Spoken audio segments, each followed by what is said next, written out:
Coba lu bayangin lagi santai mancing di tepi sungai, berharap dapat ikan nih. Tiba-tiba malah nemu peti besi raksasa yang mengapung. Waktu warga ngeliat peti itu, mereka mikirnya dapat rezeki nomplok. Isinya pasti emas atau harta karun. Tapi pas gemboknya dicongkel paksa, bukannya emas, isinya malah potongan tubuh manusia yang sudah membusuk. Polisi pun langsung turun tangan dan setelah diusut, korbannya adalah seorang wanita kaya bernama Prik ya gitulah.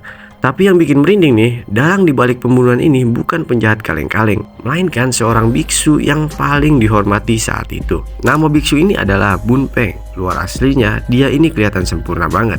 Ganteng, pintar ngomong, dan kelihatan suci lah. Tapi dibalik jubah agama dan wujud indahnya itu, Bun Peng punya sifat malas dan terobsesi banget sama ilmu hitam serta pelet pemikat. Dia masuk kuil sebenarnya cuma biar bisa makan dan tinggal gratis. Gila juga nih.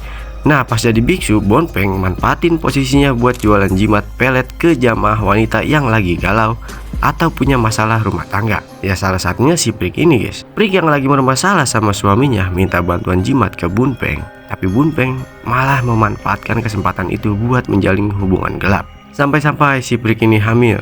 Nah, pas Prik hamil dan dituntut tanggung jawab, Bun Peng panik. Dia takut kedok dan reputasinya hancur. Tanpa pikir panjang, Bun Peng mengeksekusi Prik, memutilasi jasadnya, terus dimasukkan ke peti besi dan dibuang ke sungai. Enggak cuma Prik, ternyata sebelum itu Bun Peng juga pernah menghabisi seorang pengusaha emas bernama Nai dengan modus yang sama persis.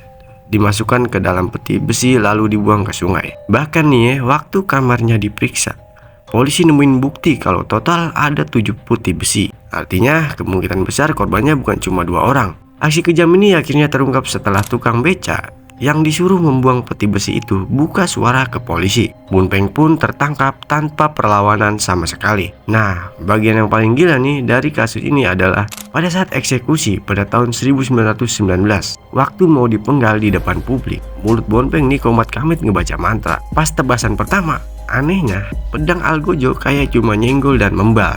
Lehernya Bun Peng sama sekali nggak luka dan dia masih hidup. Warga yang nonton langsung heboh, pada mikir kalau ilmu kebalnya Bun Peng itu beneran nyata. Tapi sang algojo nggak hilang akal. Dia bisik-bisik ke Bun Peng kalau dia bakal bikin eksekusi makin menyakitkan kalau Bun Peng nggak kooperatif. Setelah Bun Peng berhenti baca mantra, di tebasan kedua barulah kepalanya terpisah. Sampai sekarang cerita Bun Peng Hiplek atau biksu peti besi ini masih jadi salah satu legenda urban paling kelam di Thailand. Menurut lu nih, insiden pedang membal tadi itu beneran ilmu kebal atau cuma kesalahan teknis algojo saja? Tulis pendapat lo di kolom komentar.